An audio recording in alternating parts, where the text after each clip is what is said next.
Welcome back to Red Business in Focus with thanks to Cork's local enterprise offices, where we are supporting businesses right around Cork. This week we are heading east. We have got Susan Herlihy. Susan is an East Cork potter based in Middleton, where she runs her studio, creating and teaching pottery, but that is only one feather in her cap. She also has a gift shop where she stocks items made in Ireland only from small independent makers. Looking forward to hear about her journey and importantly about how sustainability is key to her business. Susan, you're very welcome. Thank you very much. Thank you. Everybody gets 30 seconds to talk about their business. So the stage is yours. Over you go. Okay, so yes, Susan Herlihy. I'm a potter.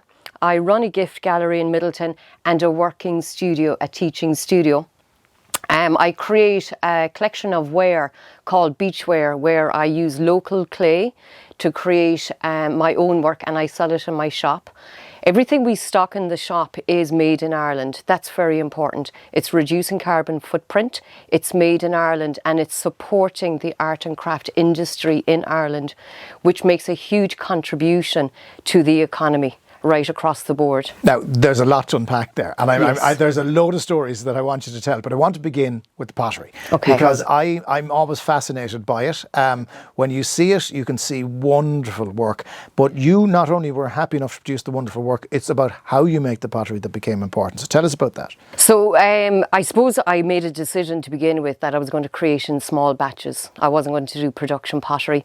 I wanted to create smaller batches, and so when people were buying it, they were making a decision to buy it, and they would have it for life, and reducing the need to actually purchase pottery over and over again, cheaper pottery that's imported. So pottery for life. So I create my work on the wheel, but I actually dig local clay as well from around East Cork, and I infuse that into my glaze.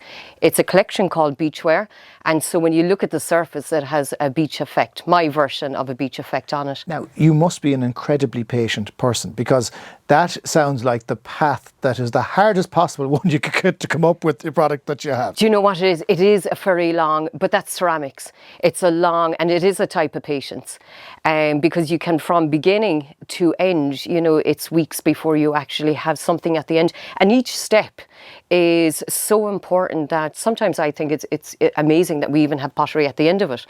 But it's a beautiful experience. It's clay, you know, it's coming from the ground. And for me personally, as an artist, to be able to connect with my environment to that degree and then create work is a wonderful experience. Do people commission them? Do you have unique pieces? Are they? Yes. Can you get a collection? How does it work? I do. I stock my shop in Middleton with beachware, so I have coffee cups and tea mugs, bowls, plates.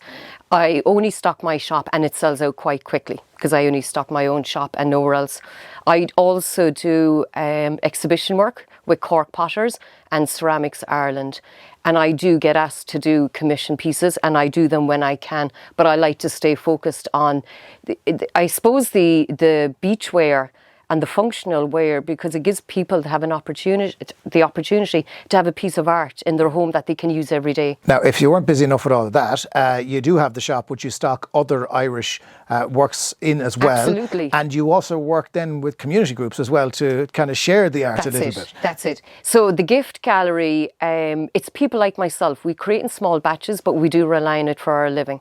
So the majority, everything is made in Ireland. So we've basket makers, glass, you know, badly made books, you know, from Cork. Yeah, we've had them on the audio podcast before. Brilliant, Sean's brilliant. I've got other pottery. We've all fine artists, all made in Ireland. We have a lot of local within the East Cork area because we've got so many makers and artists in the area, but it's all made in Ireland. I suppose number one, it's supporting the art and craft industry in Ireland, which is huge. Number two, we are lowering our carbon footprint by not importing from overseas. And art and craft is very important in our country. We're renowned for it. You share the art and craft. I mean, one of the things I like about what you do is that you share it. You know, you don't keep it yourself. You would try to encourage other people to take it up. It's very important, and I've been doing that for 25 years. And I have an urban pottery studio, and I chose it in the town to normalise creativity in our community. So teaching has been a key part of what I do from the very beginning. And I would work with, there's teens, I've had tots, there's the kids, adults, adult mental health groups, working with schools, doing installations. So I always said in the very beginning when I opened my studio, it was a studio for everybody. So it is for everybody. So I've worked with so many different groups, and I'm in a very lucky position that there's many people enjoy wanting to work with pottery in the studio. We're going to hear a lot over the course of this series about the Green for Micro programme, which Absolutely. is something that the local enterprise office do to promote sustainable practices amongst businesses. Yeah. You kind of tick every box on that. You're getting your material locally, you're making sure that it is durable, it isn't disposable at all, you want to hold on to it forever. Yeah. You ticked every box, as I said. We do, I suppose we do, and I think as makers, a lot of craftspeople automatically work in a very sustainable way anyway, because we're very conscious of the material that we're buying and that we're using.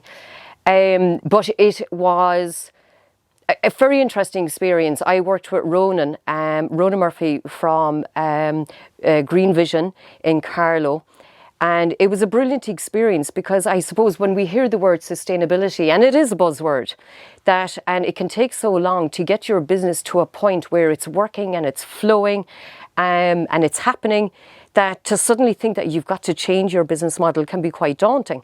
So my experience was fantastic with them in the sense that they were able to point out, number one, how I am already ticking boxes, but also carved a very clear path for me in going forward to make my business more sustainable, and therefore how I can attract more clients to the business, and let my community know how, by buying in my gift gallery, that they are doing their bit for the environment as well and for the sustainability of businesses within the community. One of the things I love about the story that you're telling is that, look, it's notoriously hard to make money out of art. It's nigh on impossible. Unless you're clever and creative in the same way that you're producing the art. And I think that's an example of what you're doing there, is you've taken something that's your passion and you've turned it into a business, but not only supporting yourself, but supporting other artists right around the country. Yeah, it's an interesting one. I think there can be this thing around art and business, like they can't coexist. And to me, it's like a myth at this stage, because they can. And creative people are the best in the world at figuring out solutions. We are natural critical thinkers, and we need to remember that ourselves and not go with the stereotype that business and art don't exist, that we can't do. We can. What's the website if people want to look you up, or how can they find out more about you? It's SusanHerlihyCeramics.com, and you will find me there and about my work. All the information, you can click on that, contact me in order to book a family workshop, create your own wear, your own sustainable wear, come and check out the gift gallery. Any information, we can work it for you. Susan, it's been a pleasure. Thank you very much indeed. Susan Herlihy.